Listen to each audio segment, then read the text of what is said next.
ماشوم کتل موږ دماغو کې لټ لرو موږ بالکل زغمله نه شو زموږ مور یې شهیده کړه افغانو ته راوړو دا وړوکی ماشوم یا شهید کړو په داسې ونه کې زموږ مور یا شهیده کړو کارډه یو ځوان شهید شولو وندیار مې زخمي شو ورور مې زخمي شولو په دا کې دوې مې ورورې وړې وې هغه زخمیانې شولې آیا دی به مونږ ته وویل چې دهشتګر یا خو په حقیقت کې دهشتګر دی ویل چې مونږ کورو ته تللی مونږ وطن ته راغلي وو دغه به دا رقم به سکونه ته ونیول چې دا به د سار ته ووالې که نه منځکه به دنه ګاډه کړه لاس کې نه شهیده او ټپونه ته اوسې خپله کته درشه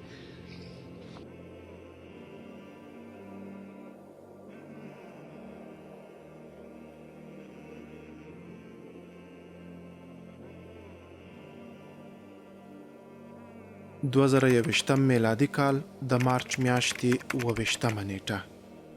په خوست ولایت کې د اشغالګرو په ملاتړ د KPF په نوم د ځانګړو ځواکونو جنایتونه چې ترخه یادونه یې پر رڼګو دیوالونو د ملکي خلکو له منځه تللو تاسیساتو او هدیرو کې خل شوي دي. دا د خوست ولایت صبریو ولسوالۍ د زنبر سیمه ده. هغه کلی چې د اوسیدونکو پر زړونو یې لا د کرغېړن اشغال له مهاله د پاتې تڼاکو اوبه نه دي وچې شوي. دا د 2020 میلادي کال اړوند د KPF کرایي ملیشو له لوري تر یو وحشت وروسته ثبت شوې صحنه ده چې یو نوی زیږېدلی ماشوم او مور پکې شهیدان شوي. دا عمر خوړلی شاوخوا 4 کلونه وروسته لا هم د هغې سختې شیبې د بیانولو توان نه لري. وایي د افغانستان په هیڅ انقلاب یې د KPF په څیر وحشتونه نه ولیدلي. زه کله د اپلا کلي ته ووختم د وموږړله هغه کمپین شهید کړی و نفر چې نه روغتلو دلته چې مونږ کله کور ته داخل شولو کور کې مو ماشوم ولدلو مو زنانه یې وړي وه بل کور ته ماشوم کتل موږ دماغو کې لټ لرو موږ بالکل زغمله نه شو تاسو ته زه بیان وکړم هغه بیان کتل مو په دماغو کې لټ شي زه رښتیا ته یم دومره ماشوم مو ولدلو مو ته ووایي چې د ماشوم هغه ته جخکې زنګي ته د ماشوم یې څومره وخت ده دی ووایي چې ماشوم وستې زنانه په ګېډه کې و یعنې چې هغه حالات ته اوس ته بلکل زه مو په دماغو کې لټ شي بیانولی نه شم دا رښتیا مې ته ووایي چې بلکل هغه ډېره وحشتناکه ورځ وه ډېره سخته د ټول افغانستان کې څومره ماشومان یا څومره شهیدان شوي دي زه که یم وروس په وخت کې جنګېدلو وخت کې یم یعنې وروس په وخت کې شهیدان مو لیدلي دي زخمیان مې وړي دي لاسونه یې کټ شوي خپې کټ شوي ولکه دومره دردناکه ورځ مو لیدلې یعنې دا ماشوم چې ولدو دا سخته ورځ وه بلکل مو اوسه په دماغو کې نه رسي څوک اوس بیانوم هم ورته طاقت مې نه وي بې خبرو کې بلکل طاقت نه لرم. هغه داسې مهال و چې د اشغالګرو او لاسپوڅو د جنایتونو بیان جرم حسابېده. نه یوازې د مظلومانو او مقتولینو د کورنیو غږ نه اورېدل کېده بلکې د خپل غږ پورته کول به ورته د مرګ په ګواښ تمامېده. مو ته د عربو نه د بل ځای نه ټلیفونونه وشول چې تو دا خبره ویلې کړې دو دا دې ویلې وکړله دا خو تو دا دی کمپین والا دی والا په چکونو مړ کړي په خنجرو دی والا مړ کړي مو چې په خنجرو مې مړ کړي په تشي مړ کړي دا اصلي غوره جهاد علما کرام فرمایي چې هغه ده چې ظالم بادشاه په مخ کې حقه خبره وکړي یعنې موږ حقه خبره کوو ولا چې اوس طالب ته حقه خبره وکړو چې طالب بچي اولا ورته وایي کو ولا چې بل بچي اولا ورته وایي کو چې مو په سایه کې هغه در چې وجود کې سایه کې وي ښه خبره ولا وکم یعنې دا ظلم و دا بیخي په ټوله نړۍ کې داسې ظلم نه و شوی ټوله نړۍ کې ولا که داسې ظلم شوی.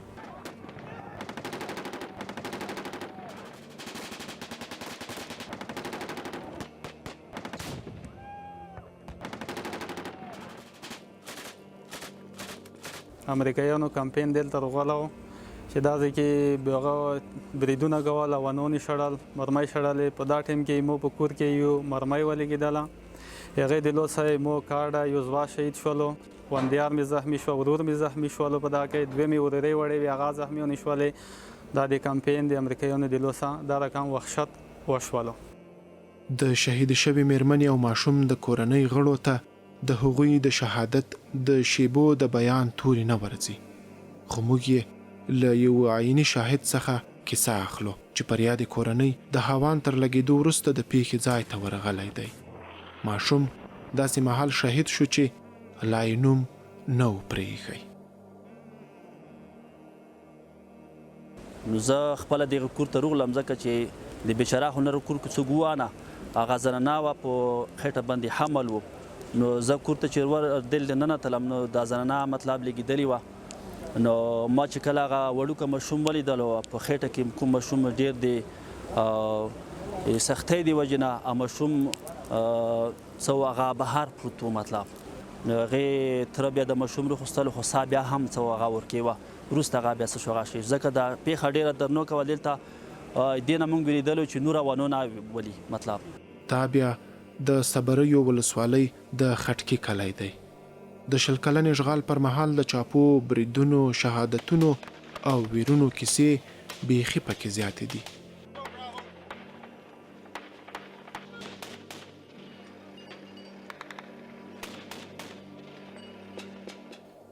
خو په یوه چاپه کې د 5 تنو شهادت کیسه چې ډیری پکې ځوانان وو نه هېرېدونکې بلل کیږي. دا هغه ځوان دی چې د اشغالګرو او KPF په نوم لاسپوڅو چاپه کې یې 2 ورونه د دوی تر مخ شهیدان شوي. نو که چپه چې کله راغلله کور تر داخل شول د یو ورور مو چې و د مشر نه کشر د هغې نه لسونه نه وتړلو. مشر ورور نه د دې نه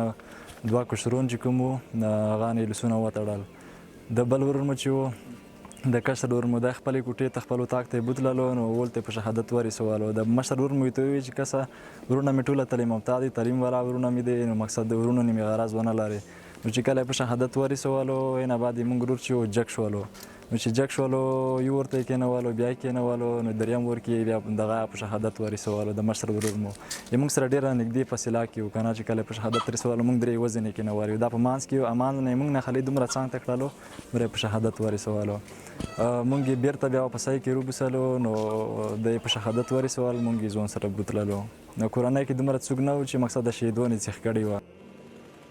اشغالګرو د KPF په نوم وحشي صفته عسکرو به د صبریو ولسوالۍ پر ملکي کورونو د چاپو پر مهال د ښځو د غاړې ګاڼې او نارینه‌وو جیبونه لوټل. د چاپې تګلاره یې دا وه چې له خونو به یې د نارینه‌وو، ښځو او ماشومانو تر ویستلو وروسته ځینې په شهادت رسول او د موټرو په ګډون د کور وسایلو ته به یې اور ورکاوه. په دې منطقه کې امریکایي وحشیانه دهشتګرو آیا دی به مونږ ته وایي چې دهشتګر یې، خو په حقیقت کې دهشتګر دی ویلي چې مونږ کورو ته تللی، مونږ وطن ته راغلي وو. په حقیقت کې دهشتګر دی ته ویلی کېږي شریعت د نګاه نه. کله چې مونږ په کور چپه وچوله زه موجود وم. هغه څه چې په مونږ تېر شول، تکلیف چې په مونږ تېر شو، ځین چې مونږ به بیا بیخي مارګ نه وي ویلی چې مونږ په ژوندون یې مارګ لیدلی ده. پیدا یې لوسه سترګې تړلې مارګ ته پروت، ټوپک داسې نیولي، خو خدای دا حساب کتاب سره وکړي. په اخر کې داسې تلفات ورسول چې د بې انتها تلفات وو. کور کې دومره تلفات ورسول مو چې جمله حساب کړل زه غوړنه ته په بندوم 20 لکه روپۍ مصارف، 20 لکه روپۍ تلفات شخصا یې مونږ کور ته ورسول. اشغالګرو او لاسپوڅو به یې د چاپو پر مهال کورونه په بمونو الوځول او شته امکانات به یې ورسوځول چې په دې توګه به یې د کلیو اوسېدونکي جبري کډې کولو ته اړ کول. په دې منطقه ته امریکایانو راغلل، په دا خونه یې چپا وکړه او 2 موټرسایکلونو، یو دا موټر، یو چې د څه د خونې سرمایه وای دی دا ټوله په بشپړه توګه د منځه ولاړله. کله چې دا خون ته مونږ ورسېدو د اور لمبې ځنه پورته کېدلې، دا موټر کې موټرسایکلونه یخي وو، د دې کورو جیجیرې بندونه ځنه څه سامان چې و دغه ورچوله د موټر ته په بشپړه توګه د منځه وړلو. زه چې کله دې خونې ته ورسېدم لمبې چې کېدلې دې لمبونه دی داسې په دا داړه رووتل دولې پورې شول. دا کوزې کې بله خونه ده په دا خونه کې یو کال شهید کو یوه کوټه ته نه وغورځوله. بیا دې نه دارې پسې تېر شول کوزې کې تمیر و ښایسته تمیر و سطحې وې حجرې وې کوټې وې په بشپړه توګه برترسۍ یې د نګاډې کړې امریکایانو مکمل یې منځه وړلو. دومره د خپلې غوړې جمعه ورته پاتې نه شو چې دی د خپلې غوړې جمعې کې یخې وې ده ته د خپلې غوړې جمعې پاتې وه چې مطلب دی غوستې وه. استرخ الخناد و اقربان بی بسترو بی جمعه بی لاته هر څه سامان یې منځه کې وړلو. دا د دې کور والا دوې کوټې د منځه وړلې چې د څه کور شتمني وه د څه کور سرمایه وه صندوقونه بسترې کلینې روکټونه خونه یې داسې بدې بدې ووتله.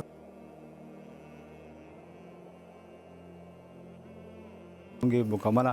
40 نفر 50 نفر خلنا د وړه ماشومان د ښځې او داسې جدي میاشته سړو په دا سړک کې روان کړو. په شپه کې دې کور ته بوتلو د ګاونډي کور ته او دې ته چې بوتلو شی نه بعد موږ کور ورځولو. بیا د چپه دغه استرا کل ته پورې شوه د دوه کورو کې شهیدان وکړل. بل یو کور په توی غوړه کې موږ کلیوال د مکمل کور ته نه ورځولو. غالبا چې 3 کوټې وي که څلور برانډې سره مکمل کوري به هته نه ورځولو. نو الله پاک دا تکلیفونه ټول مسلمانانو قبول کړي. موږ ډېر سختۍ تېرې شوې دي چې سبب دې نه موږ ژبې موږ عقلونه عاجزه دي خو چې دا تلفات کوم رسولي دي چې موږ خپل کور کې موته ځنې مونږ د خپل کور تلفاتو نو چې زموږ حساب کړه د 25 لاکه 10 لاکه نه کم توانې موږ ته نه ورکړه چې زیات تاسو مروي دومره توانې موږ ته ورکړه ځکه چې کور ټول اسباب او مکمل موټر موټرسایکلون او دغه ست د موږ خو ته ګوندون چې هر کور کو نه چفتره شوی دو د اشغالګرو او د دوی لاسپوڅو تر شپنیو چاپوي د مرګ ژوبل لاړخه ورځنۍ چاپې ډېرې ګواښون کوي. پاکسونو کې د پوځي موټرو د کاروان تر مخ روان خلک د خوست ولایت د ډنډ فقیرانو سیمې اوسیدونکو دي چې د یوې ورځنۍ چاپې پر مهال سهار وختي له کورونو په جبر وستل شوي او د ځان لپاره یې د سپر په توګه روان کړي دي.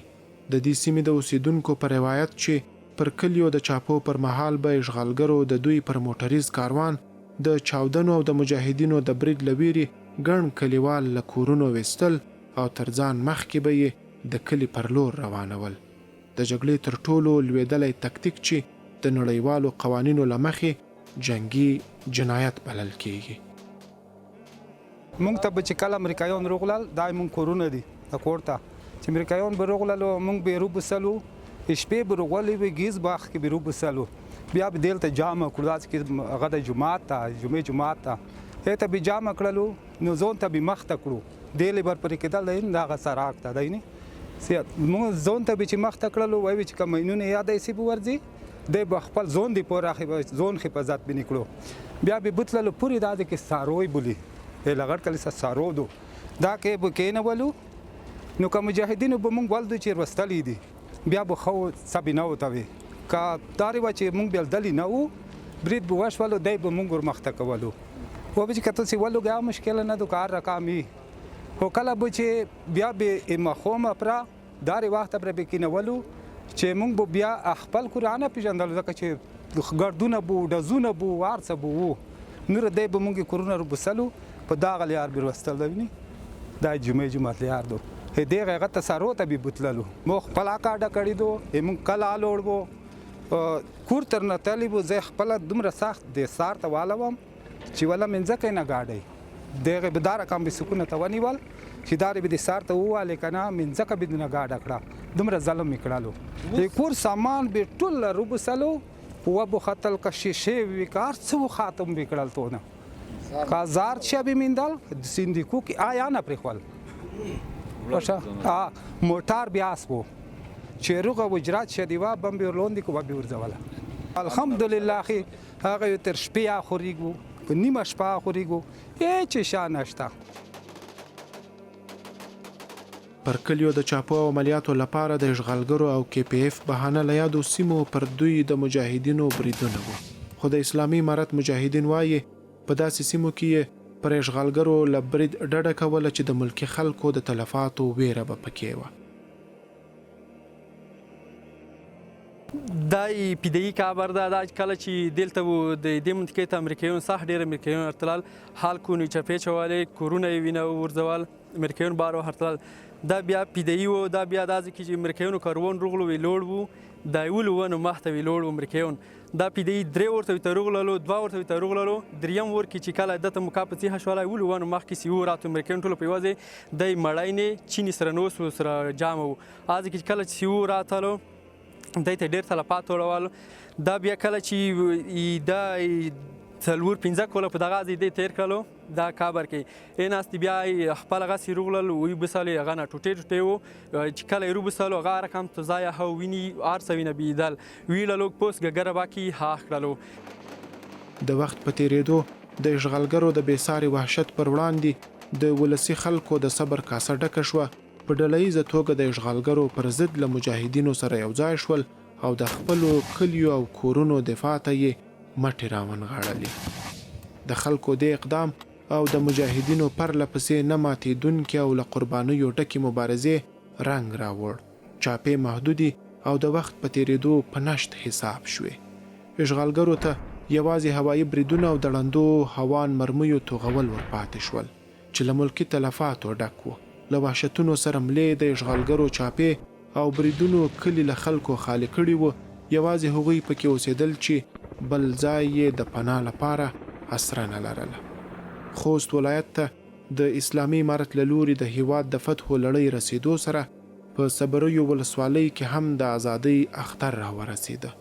له کلي کډه شوي خلک بیرته راستانه شول په کوڅو کې د ماشومانو د مازدیګرنیو لوبو غږ بیا لوړ شو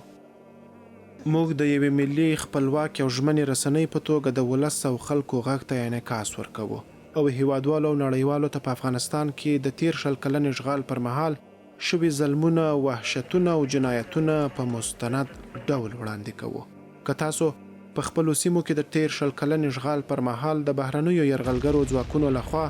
د چاپو وژنو ربړونو پیښو او یا هم داسې نورو جنایتونو شاهدان یاست نو کولای شئ چې د واتس اپ له لارې له موږ سره شریک کړئ ترڅو موږ یې په مستند ډول ثبت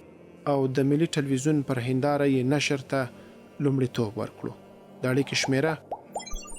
024 40 40 شپږ 18 شپېته